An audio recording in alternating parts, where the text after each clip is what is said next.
Shoulder to shoulder, all for one. We keep holding each other, one for all. And no gender or faith, we are one. Everybody will get peace of mind. Shoulder to shoulder, all for one. We keep holding each other. Ladies and gentlemen, viewers at home, welcome to the Kaduna Intrafaith Youth Debate. This program is an initiative of Young Stars Foundation, sponsored by the British High Commission. The star prize of this debate remains 250,000 naira. I am your host for tonight's debate, and my name is Benson Ogbe. I have two teams that are going to do justice to this topic. Nigeria does not need fuel subsidy regime. The proposing team I have, ladies and gentlemen, give it up for the choral team. And also let's welcome Tomalane. Give it up for them.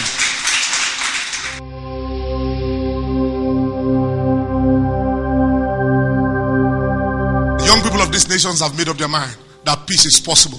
It is possible for us to live in peace. And they have come together today to do the battles. But this time around, the battle is not of machetes, not the battles with guns and bombs, but the battle of words, oratory, charisma, and leadership. And I have wonderful judges. Ladies and gentlemen, give it up for my judges. And give it up for yourself, you audience in the studios. Ladies and gentlemen, the stage is set. Let's make welcome the debaters.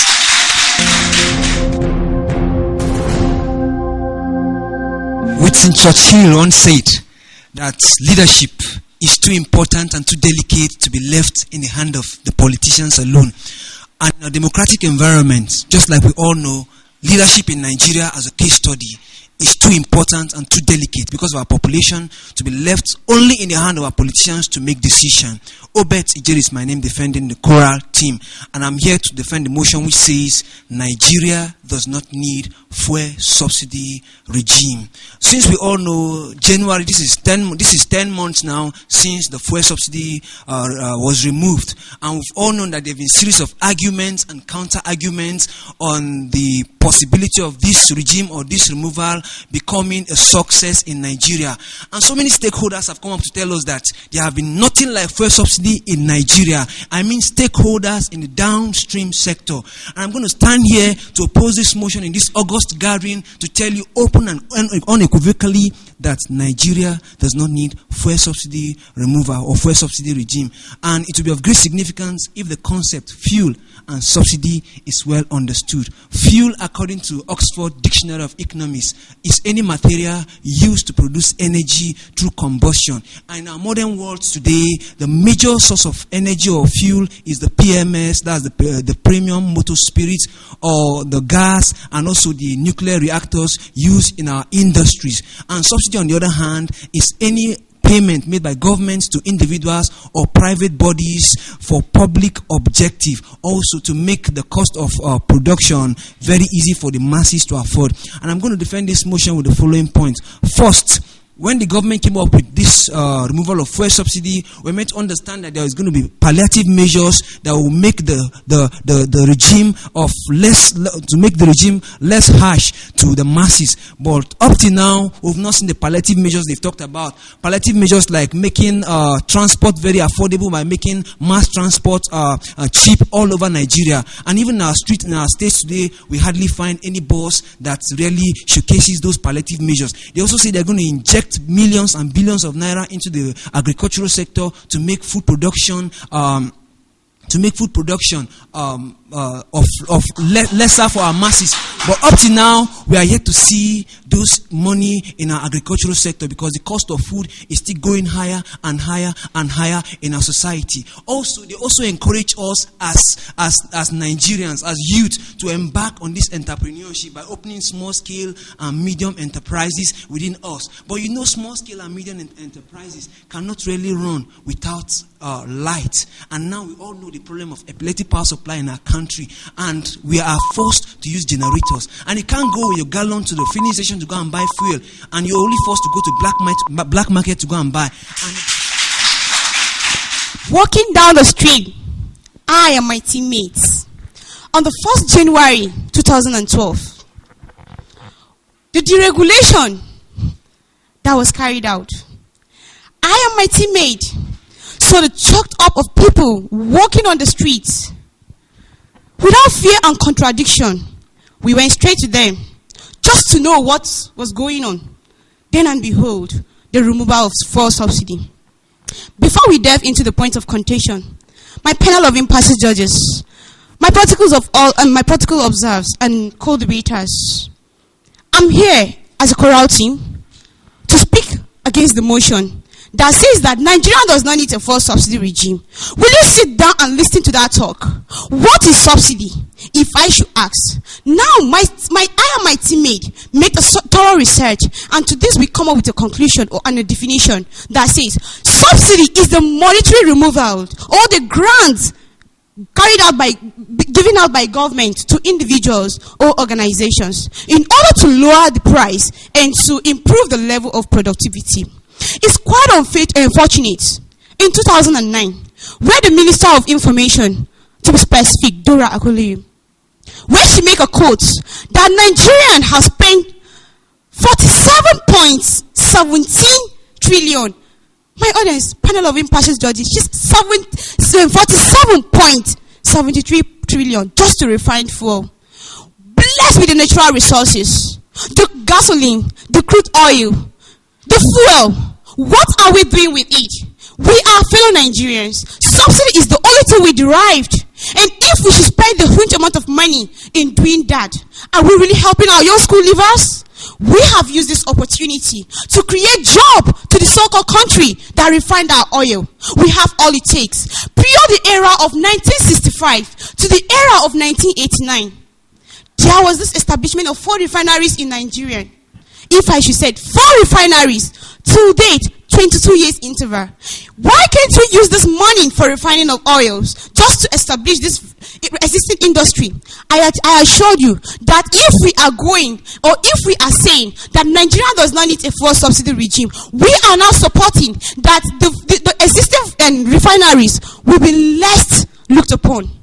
And to this, that leads to the downglory, to the fall of our country, Nigeria, the giant of Africa, the great among number 6 among the OPEC producing country. We export, we produce, and we do all. But are we still saying we don't need it? Do we really know the importance? Of course, yes. My panel of impartial judges, I know you know the importance. And I know you're moving with me. You're moving alongside with the chorale team, saying that we need a fuel subsidy. Impartial final of George, Akreta and Kifa, co-debaters, audience, good day all. I'm here to support the motion. We said that Nigeria does not need a fuel subsidy. My name is Isa Yahya. Due to my following reason: fuel subsidy, corruption in the oil and gas industry. As long as government continues subsidizing petroleum in Nigeria, corruption will be continued in oil and gas industry. It's a queue corruption as a result of bordering, as a result of poor subsidy bordering, as a result of division of poor subsidy to Nigeria. We now stopped it. No one should be paying money for subsidy to bring his own personal needs for his personal need. And here in Nigeria, we have inadequate of industry. We have many youth who are graduate and they don't have work to do. We need government to create jobs, work, and to subsidize our economic and agriculture so that our farmers can have the availability to grow, to farm a. Oh my God.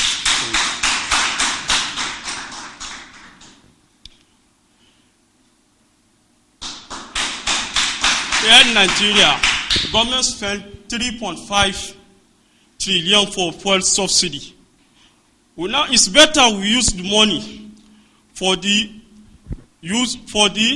investment of road, hospital, water supply, good electricity.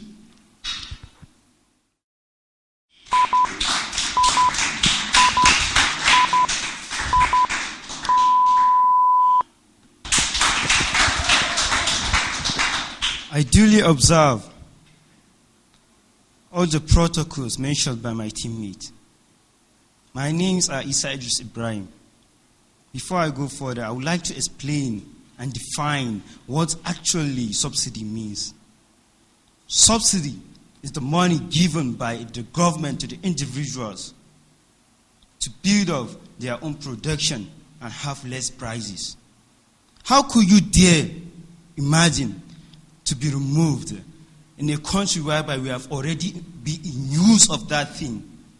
It's not possible. And if you can even watch over what happens, is it the recent Nigeria that we are now? Actually, what we are before is not what we are now. Subsidy is just removed in just some few months. But how do we see the country now is? Everything is going up. The prices of our transportations are all up. Nothing now is less. Everything is going up. So how could you imagine now if you can go on living like this in this kind of life? My audience, please watch over this. It's not possible for us to keep on living in this kind of life. Subsidy removal is just something which can bring up any problem to our country, because all the goods and all the inventions mentioned to be implicated, they are not yet implicated. There's nothing, nor any development since when this removal of subsidy have been occurred in this country. So, me and my teammates here, we have go on researching, watching over whether if we can see any improvement in this country after all this removal of this subsidy. And there's not any. And audience, hey, please, if there's any, then I have to know. Thank you. My audience, my judges, posterity will hold us. Posterity will curse us. Posterity will blame us if we sit back here and say Nigeria needs the fuel subsidy to continue. On the basis of charisma, on the basis of eloquence, on the basis of knowledge, we stand emerald nowhere. But let's for once have an intercourse with reality. If you move on our streets today, just like my opponent was saying, that it has enhanced the transportation. I'm telling you, I'm coming from a distant place. Kachia, down here, the cost has tripled. Also, I heard my opponent also saying that Dora Akunyele said that Nigeria spent 47.3 trillion naira in the importation of fuel. But we are all aware that some individuals in the downstream sector have come out to unequivocally tell us that with full of gladness in my heart, I rejoice with great sympathy. Coral, my co-debaters, just support me. Just fall into my shoes and say that Nigerian need a fuel subsidy regime. When you was talking about Nigerian expenditure in terms of economics, oh my God. Coral, I appreciate you with great sympathy. My audience out there, you've all heard that Nigeria need a fuel subsidy regime with all the huge investments we need not to spend in order to liaise or in order to establish other countries, but rather our countries. I still emphasize on the youths. We have graduates who could work in that refinery just to make up those existing refineries functioning. Come on. It's a pity to be called a failed state. It's a pity to be looked upon what you have, other as spoon feeding you. We are in our own courtyard. We've been kicked out from the courtyard. It is impossible.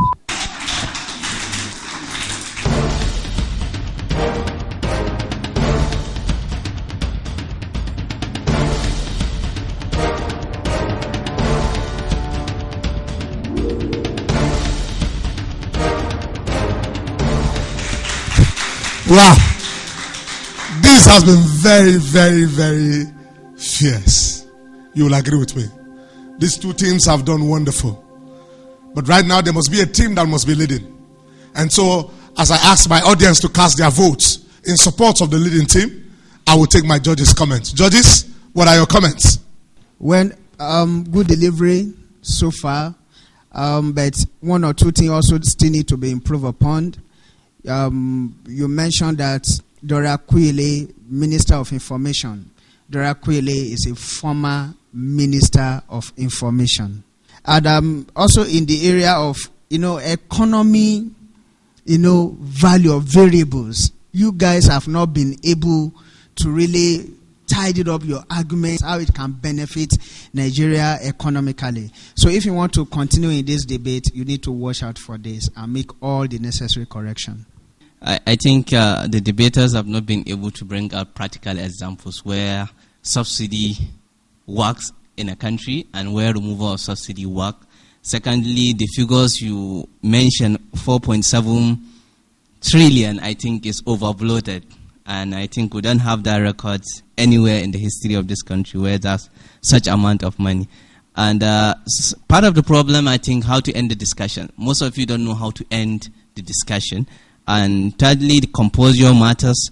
And also the Libyan example, is it as a result of fuel subsidy removal or as a result of retention of fuel subsidy? I think the points have to be clear. It's not about sweeping statements, it's about authenticity of what you are saying. Honestly, I feel so privileged to be one of the judges in this program. And the whole program itself is a very good initiative. I like it. In fact, the debate theme or topic, let me say itself, it's not even of interest to me, like the fact that the groups, the debating groups, were made up of Christians and Muslims, which are the two faiths. And this is to tell us that we are not each other's problems. We can work together to make good things happen. It's a very, very good initiative. And I also like the idea that the debaters or the program, it's not like restricted to a particular set of people, but all the people in the communities could participate in it. It's a very good idea too. One thing I would like to advise is that these debaters, whether the winners or the losers, should go back into their communities and tell the people of the communities that Christians and Muslims are friends. We are brothers and sisters. We are supposed to join hands to see the progress of our country. We are not each other's problem. As a member of the former debating season that took place in Plateau State, what we are doing as debaters on the plateau now is we formed a forum and we are meeting to discuss things we could do to actually take the message of this program, which is unity amongst youths of different faiths, precisely the Christian and the Muslims.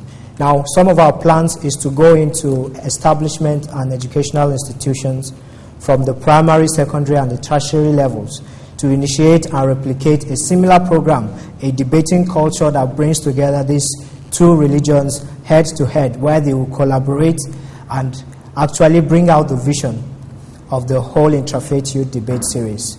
We are going to go through several schools and initiate this program and see how it goes, because that is what we want to see happen.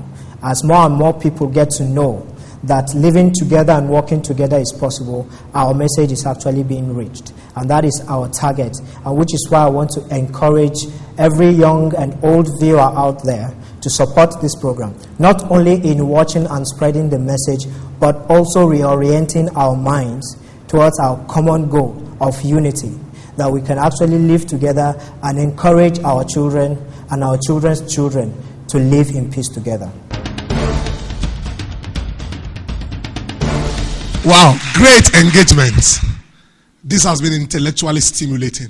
These two teams have done wonderfully well. You will agree with me. The result is out. And remember, the start price still remains 250,000 naira. Good money. Ladies and gentlemen, viewers at home, the winner of this wonderful, fierce debate is... Give it up for the Tomalin team! Congratulations, Tomalin. You've done so well. So well.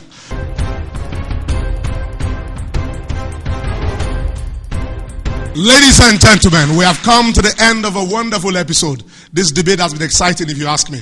But I want to encourage you to know that the young people are making a bold statement that peace is possible. This program has been sponsored by the British High Commission and Initiative of Young Stars Foundation.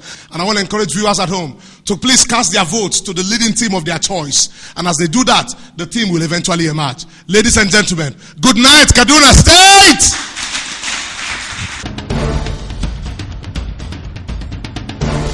It's pretty exciting experience for us at this point as we come to the end of the first round of the Kaduna Intrafaith Youth TV Debate Season 2.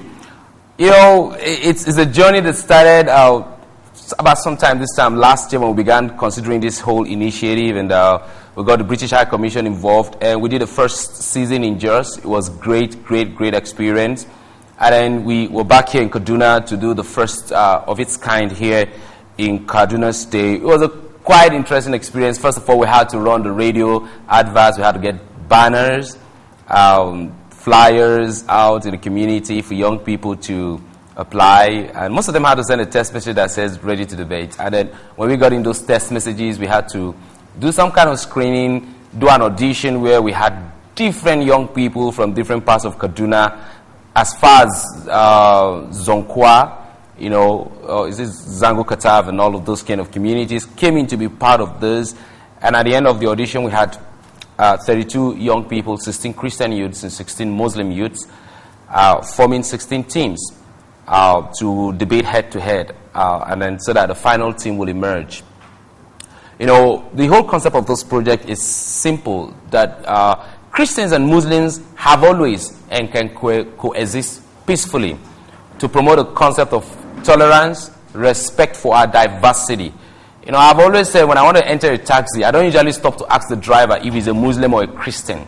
When I go to buy a product in the market, I don't ask the seller if he's a Muslim or a Christian, actually, you know. Even when I want to buy my recharge card, I don't ask the question. I just, you know, go for the service that I need. And that's the system. That's the way society has always functioned. And so this whole project is trying to debunk the myth that Christians and Muslims can live together, irrespective of what's happening around the country, irrespective of what has been happening in Kaduna and different parts of northern Nigeria. And so far, that's the whole concept of this project. And it's been amazing.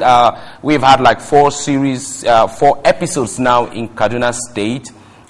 We've gotten good feedback from, you know, people at home watching, people have been calling, people have been voting for their favorite teams. And then the debaters themselves have been amazing, standing on the podium, speaking, and then trying to drive home their points and all of that.